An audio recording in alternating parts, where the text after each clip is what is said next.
2023 সালের টিকিট আমাদের বিক্রি করে ফেরি পেরোনোর চেষ্টা করা হয়েছিল। ফেরিটা শাহজাহানের লোকজন চালায়, শিবুবাবুরা চালায়। এই আপনি দেখুন টিকিট, আমি যদি দেখাতে পারি, 3রা অক্টোবর 2023-এর টিকিট। এইটা দিয়ে আমাদের 2024-এর ফেব্রুয়ারি মাসে যেতে বলা হয়। এবং এইটা শিবুবাবু ধরা পড়ার পর থেকে এখন বিডিও সাহেব তিনি নাকি ঘাট চালাচ্ছেন। তাহলে সাদা খাতা জমা দেওয়া বিডিও না হলে কি করে 23-এর টিকিটে 2024 চলছে, এর টাকা কোথায় গেল? সমস্ত রাজ্যে মহিলাদের জন্য যে মাসিক ইনসেন্টিভ স্কিম চালু আছে তার তুলনায় পশ্চিমবঙ্গ অনেক কম টাকা দেয়। আমি ওই বিতর্কে যাচ্ছি না, কিন্তু যিনি সরকারি সুযোগ সুবিধা পান তাকে কি তৃণমূল এই সুবিধাটা দেয় বলে রাত্রিবেলা বাড়িতে ডেকে ওই কাজ করানো যেতে পারে?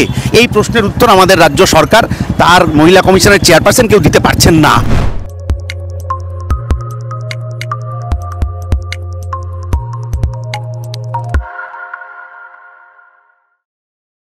নমস্কার। সন্দেশখালীর ঘটনা নিয়ে উত্তাল রাজ্য রাজনীতি, সেই গণ্ডি এখন দেশের রাজনীতিতে এসে পৌঁছেছে। বাংলার মান সম্মান কি সত্যি বাড়লো? প্রশ্ন অনেক। নাগরিক মিছিলে এসে উপস্থিত হয়েছে আমার সঙ্গে এই মুহূর্তে আছেন কলতানদা। কলতানদা, সন্দেশখালী কি শেখালো? আপনারা নিজেরাও যেতে চেয়েছিলেন, আপনাদের ঢুকতে দেওয়া হয়নি। পরবর্তীকালে এই এপিসোডগুলো আপনি কিভাবে দেখেন? এই আজকে যে এপিসোডটার কথা আপনি বলছেন সেটা হচ্ছে যে আগের দিন সন্দেশখালী যাবো বলে সায়েন্স সিটিতে আটকে গেছিলেন তো ভদ্রলোক, ফলে আজকে ফোনাফুনি করে যাতে আর দুপা এগোতে দেওয়া হয়, কারণ তৃণমূল না থাকলে বিজেপি এগোতে পারবে না। ফলে সেই জন্য আজকে আর দুপা এগোনোর চেষ্টা করেছিলেন। আমরা যেদিন গেছিলাম সেদিন সন্দেশখালীতেই ঢুকেছিলাম, এবং সেই আর ওই কথায় যাচ্ছি না। 2023 সালের টিকিট আমাদের বিক্রি করে ফেরি পেরোনোর চেষ্টা করা হয়েছিল। ফেরিটা শাহজাহানের লোকজন চালায়, শিবুবাবুরা চালায়। শিবুবাবুর নাম তদন্তে উঠে আসার পর থেকে ফেরির চিটকুটে ওর নাম লেখা বন্ধ হয়ে গেল। কিন্তু সন্দেশখালীর সবচেয়ে বড় শিক্ষা হচ্ছে যে ও শাহজাহান হোক কি শিবু হোক কি যেই হোক, মানুষ যদি একবার লাঠি ঝাঁটা হাতে রাস্তায় বেরিয়ে পড়ে তাহলে কে কত বড় মাতব্বর, কার কত নামের জোর আছে তার থেকে বেশি নির্ভর করে হচ্ছে যে কার কবজিতে কত জোর আছে, কার বুকে কত জোর আছে। শাহজাহানের ঘটনায়, সন্দেশখালীর ঘটনায় আমরা সেইটা শিখেছি। এই লড়াইটাই আমাদের ভবিষ্যতে আরও এগিয়ে নিয়ে যেতে হবে। দাদা, শিবুকে খুঁজে পেলেন সাংবাদিকরা, পুলিশ জানতো না, ওর নামে অভিযোগ হয়েছে, পুলিশ পৌঁছাতেই পারেনি। এই বিষয়টা আপনি কিভাবে দেখেন? পৌঁছাতে পারেনি না, পৌঁছায়নি। এই যে নিরাপদবাবু এখন জেলে রয়েছেন, নিরাপদবাবু তো বলে দিয়েছিলেন শাহজাহান কোথায় আছে, তার জন্য তাকে জেলে রাখতে হয়েছে। উনি বলে দেওয়ার পরও পুলিশ স্বীকার না করুক, অন্তত গিয়ে তো খোঁজ নিতে পারতো।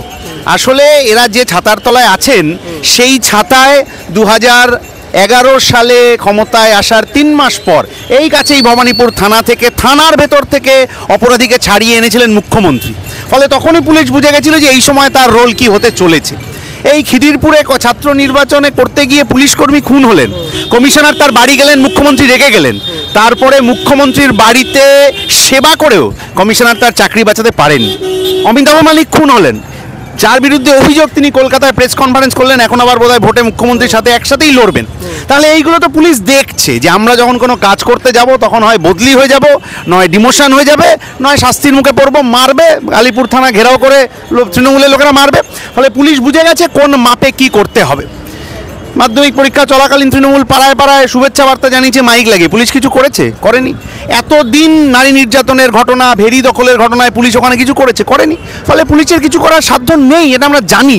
সেই জন্যই পুলিশের মাথাদের ধরার জন্য আমরা হচ্ছে যে রাস্তায় নেমে পড়েছি।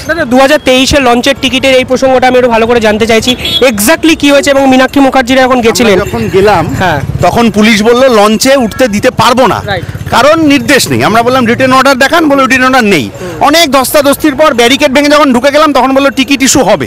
এই আপনি দেখুন টিকিট, আমি যদি দেখাতে পারি, 3রা অক্টোবর 2023-এর টিকিট। এইটা দিয়ে আমাদের 2024-এর ফেব্রুয়ারি মাসে যেতে বলা হলো। নেজট, কালীনগর, ফেরিঘাট, 3/10/2023, একদম 2 টাকা করে টিকিট।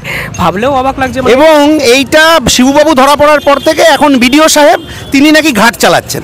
তাহলে সাদা খাতা জমা দেওয়া বিডিও না হলে কি করে 23-এর টিকিটে 2024 চলছে, এর টাকা কোথায় গেল? 23-এর টিকিটের টাকা কোথায়? এই সব দুর্নীতিতন্ত্র তো শুধু একটা দুর্নীতি দিয়ে হয় না।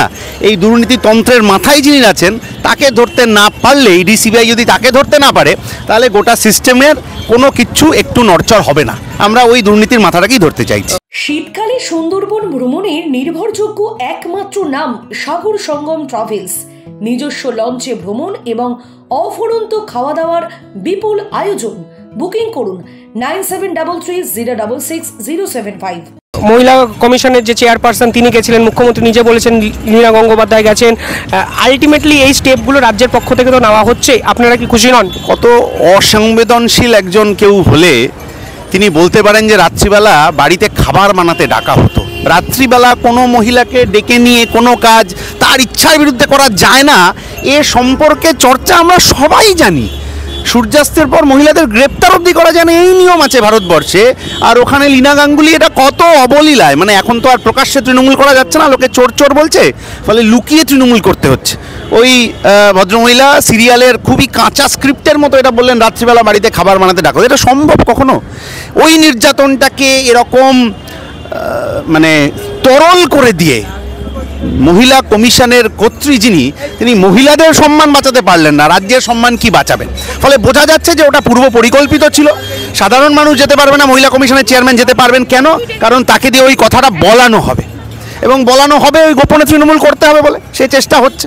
কিন্তু ওরা গোপনে তৃণমূল করতে পারেন, প্রকাশ্যে দুর্নীতির বিরোধিতা সাধারণ মানুষ করবেন বলেই আজকে এখানে জড়ো হয়েছেন সবাই। দার্জিলিংয়ে চা বাগান ঘেরা কমলালেবুর গ্রাম সৌরিনীতে এবং দাওয়াইপানিতে ঘরে বসেই কাঞ্চনজঙ্ঘার দৃশ্য উপভোগ করতে আড্ডাহাট হোমস্টে বুক করুন 9836499678 নম্বরে। দাদা, রাজ্যের মহিলাদের জন্য একাধিক স্কিম আছেন, লক্ষ্মীর ভাণ্ডার যার সব থেকে বেশি আলোচিত এবং চর্চায় থাকে। মহিলাদের জন্য তো এই রাজ্য কিছু না কিছু করছে, তাহলে আপনারা প্রতি পদক্ষেপে রাজনীতি করেন কেন, প্রশ্ন তুলছে তৃণমূল। যে ভদ্রমহিলা কোনো একটি রাজ্য সরকারি সুবিধা উপভোগ করেন, আমি ওই বিতর্কে যাচ্ছি না, অনেকক্ষণ লম্বা হয়ে যাবে টেলিভিশন চ্যানেলটা। গোটা দক্ষিণ ভারতের প্রতিটা রাজ্যে, শুধু কেরালা বলছি না, সমস্ত রাজ্যে মহিলাদের জন্য যে মাসিক ইনসেন্টিভ স্কিম চালু আছে তার তুলনায় পশ্চিমবঙ্গ অনেক কম টাকা দেয়। আমি ওই বিতর্কে যাচ্ছি না, কিন্তু যিনি সরকারি সুযোগ সুবিধা পান তাকে কি তৃণমূল এই সুবিধাটা দেয় বলে রাত্রিবেলা বাড়িতে ডেকে ওই কাজ করানো যেতে পারে? এই প্রশ্নের উত্তর আমাদের রাজ্য সরকার, তার মহিলা কমিশনের চেয়ারপারসন কেউ দিতে পারছেন না। যে আমি আপনাকে একটা সুবিধা দিচ্ছি, ওই সুবিধা দেওয়ার বদলে আপনাকে কি আমি ব্ল্যাকমেল করতে পারি? এই অধিকার কোনো সাধারণ মানুষের আছে? নেই। এই কথাটা আমরা বলার চেষ্টা করছি, যেটা রাজ্য সরকার শুনেও শুনছে না। অবশ্যই অসংখ্য ধন্যবাদ। পরিষ্কার বলছেন 2023-এর টিকিট লঞ্চের টিকিট কেটে মীনাক্ষী মুখার্জিদের যেতে দেওয়ার একটা পথ তৈরি করেছিল সেখানকার পুলিশ প্রশাসন। আলটিমেটলি সেখানেও নাকি দুর্নীতি হয়েছে, এবং রাজ্যের যে মহিলাদের অবস্থা, নিঃসন্দেহে লক্ষ্মীর ভাণ্ডার দিলে বাড়িতে ডেকে রান্না করানোর অধিকার জন্মায় না, বলছেন কলতান দা আমার পাশে। কমেন্টে জানাবেন। অসংখ্য ধন্যবাদ দাদা, ধন্যবাদ আপনাদেরও।